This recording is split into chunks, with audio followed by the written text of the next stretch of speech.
कैलाश विजयवर्गीय जी हमारे साथ मौजूद हैं और चुनाव परिणामों से पहले ही उन्होंने ये दावा किया था कि 160 से अधिक सीटें आएंगी और वही हुआ। क्या कैसे आखिर कैलाश जी आपने अंदाजा लगाया था कि 160 से अधिक, जबकि उम्मीद थी 120 123? देखिए, हमें मालूम था कि माननीय शिवराज जी का अंडर करंट है। शिवराज जी ग्रामीण क्षेत्र में महिलाओं के और किसानों के आइकॉन हैं। रॉबिनहुड की तरह उनको लोग देख रही थी।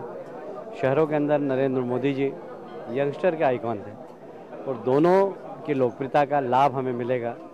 ग्रामीण क्षेत्र में हम एक तरफा शिवराज जी करंट जीते, शहरी क्षेत्रों में जो हमें अधिक मतदान हुआ उसमें नरेंद्र मोदी जी की लोकप्रियता का हमें लाभ मिला और इसलिए मुझे उम्मीद थी कि 160 से ज़्यादा सीटों पर हम जीतेंगे। बिल्कुल। अगर मध्य प्रदेश की हम बात कर लें, मध्य प्रदेश में अल्पसंख्यक बाहुल्य 30 के लगभग सीटें हैं।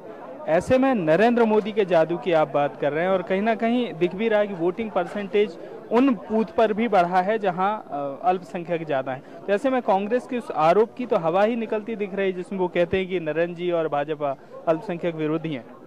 नहीं, इस बार तो मैं बिल्कुल धन्यवाद दूंगा अल्पसंख्यक समाज को भी कि उसमें नौजवानों ने हमारा बहुत साथ दिया और हर पोलिंग बूथ पे हमारे अल्पसंख्यक के वोट बढ़े हैं। तो ये एक अच्छा साइन है कि अल्पसंख्यक समाज नारों के साथ नहीं, विकास के साथ, और उन्हें भारतीय जनता पार्टी से डर भी नहीं है, विश्वास जगह है उनका। ये बहुत अच्छा साइन है देश के लिए भी, प्रदेश के लिए भी, कि अल्पसंख्यक समाज अब नारों से, सांप्रदायिकता के नारों से डरने वाला नहीं है। वह बिल्कुल आंख से आंख डालकर आज बात करना चाहता है, विकास की बात करना चाहता है और यही कारण है कि अल्पसंख्यक समाज के वोट हमको काफ़ी मिले। अगला कदम है मंत्रिमंडल का गठन। आप मंत्री रहे हैं, लंबा अनुभव है। अब संगठन किस तरह की जिम्मेदारी आपको दे रहा है? क्या बातचीत संगठन और आपके बीच हो रही है? नहीं, हम इस विषय में कोई चर्चा भी नहीं करेंगे। ये मुख्यमंत्री जी का प्रिविलेज है और प्रदेश बड़ा है, इसलिए निश्चित रूप से कुछ सीनियर मेंबर, कुछ जूनियर मेंबर भी ऐसे जो पूरे भौगोलिक, जहाँ पर ज़रूरी हो, भौगोलिक संतुलन भी करना पड़ेगा, जाति का संतुलन भी करना पड़ेगा, सीनियरिटी को भी देखना पड़ेगा। इन सारे विषयों को देखकर मंत्रिमंडल का गठन होगा और मुझे उम्मीद है कि मुख्यमंत्री जी सबसे चर्चा करके एक अच्छा संतुलित मंत्रिमंडल का गठन करेंगे।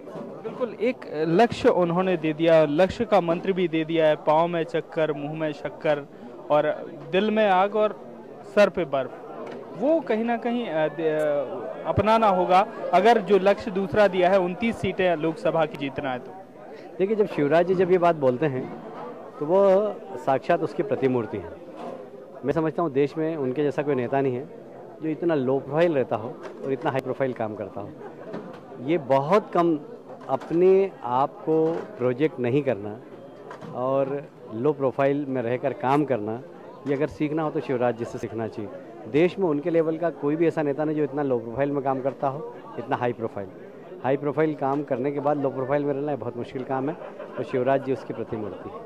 बिल्कुल, साफ तौर पर शिवराज प्रतिमूर्ति हैं और इसीलिए उन्हें जननायक कहा जाता है। अब लक्ष्य ये भी है कि 29 की 29 सीटें लोकसभा की भाजपा नेताओं को, भाजपा विधायकों को निकाल कर देनी है, जीत कर देनी है। वो अपने लक्ष्य में कहां तक खरे उतरते हैं, कहां तक लक्ष्य को पूरा करते हैं, ये आने वाले समय में पता चलेगा। कैमरामैन एलन भार्गव के साथ हित किशोर शर्मा।